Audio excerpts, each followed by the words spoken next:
நீத்தார் கடன் நிறைவேற்றும் நாராயணன்.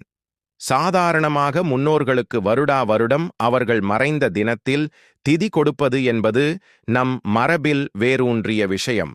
ஆனால் தெய்வமே கருணையோடு இறங்கி வந்து மனிதர்களுக்காக திதி கொடுக்கும் அற்புதத் தலம் ஒன்று உள்ளது. அதுதான் நென்மேலி என்கிற தலமாகும். 17ஆம் நூற்றாண்டில் ஆற்காடு நவாப் செங்கல்பட்டு உள்ளிட்ட பிரதேசத்தை ஆண்டு வந்தார். ஊருக்கு ஊர் திவான்களை நியமித்து அவர்கள் மூலம் வரி வசூல் செய்தான். அவர்களில் ஒருவர் யக்ஞநாராயண சர்மா.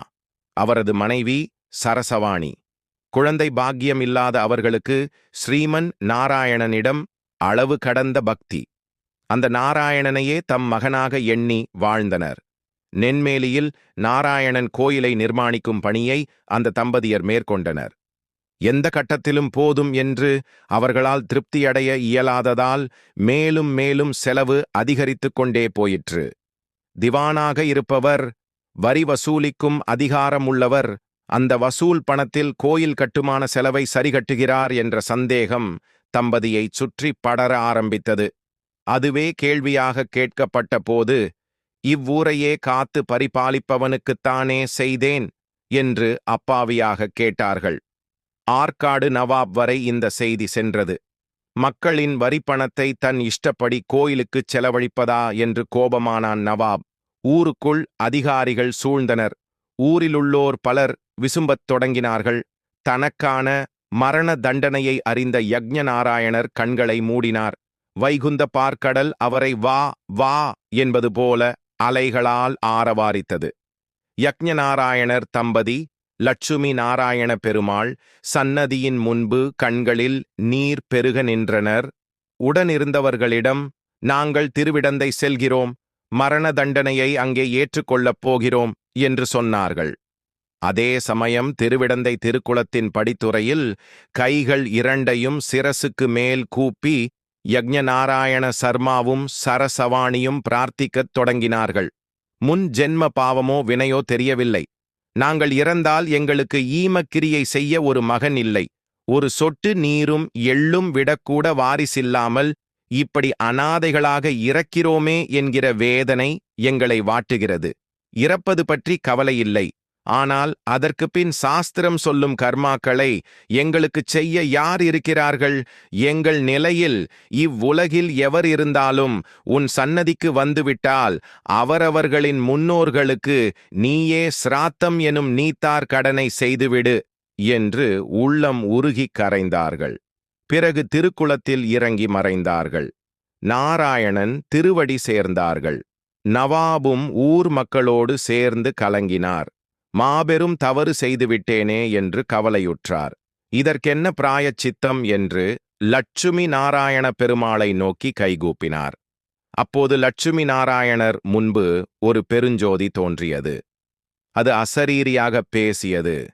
யக்ஞ நாராயண சர்மா சரசவாணியைப் பற்றி கவலையுற வேண்டாம். நானே அவர்களுக்கு மகனாக இருந்து எல்லா ஈமக் கிரியைகளையும் செய்கிறேன். அவர்கள் ஆத்மா சாந்தியடையும்.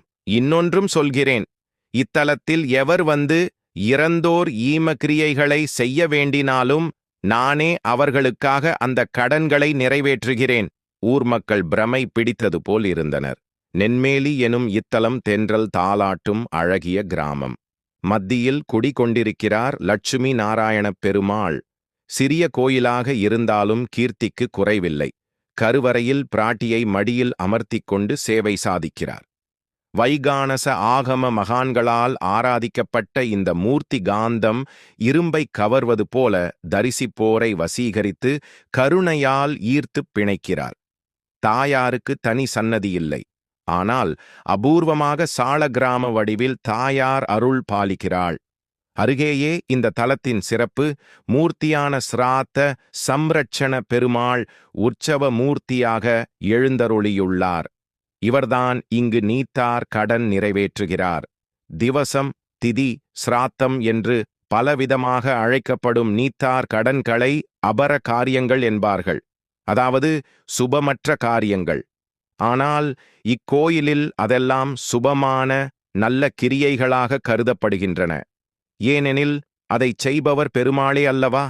அதனால் சுபசிராத்தம் என்கிறார்கள்.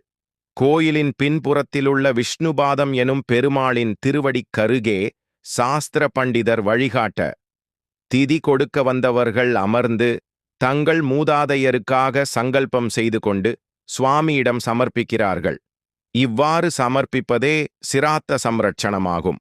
இன்றும் இத்தலத்தில் தந்தையை இழந்த மகன், வாரிசு இல்லாத அல்லது இழந்த பெற்றோர், விபத்து, தற்கொலை காரணமாக அகால மரணமடைந்தவர்களின் வாரிசுகள் பெற்றோரை நிர்கதியாக விட்டுவிட்டு அவர்கள் மறைவுக்குப் பின் மனம் திருந்தி அவர்களுக்காக திதி கொடுக்க வரும் மகன் என்று விதவிதமாக யார் வந்தாலும் அவர்கள் சார்பில்தானே அவர்கள் ஸ்தானத்தில் நின்று சிராத்தம் எனும் திதி கொடுக்கிறார்.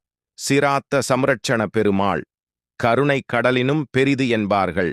ஆனால் இத்தலத்தை பொறுத்தவரையிலும் நாராயணன் கருணை கடலாகவே திகழ்கிறார். ஓம் நமோ நாராயணா.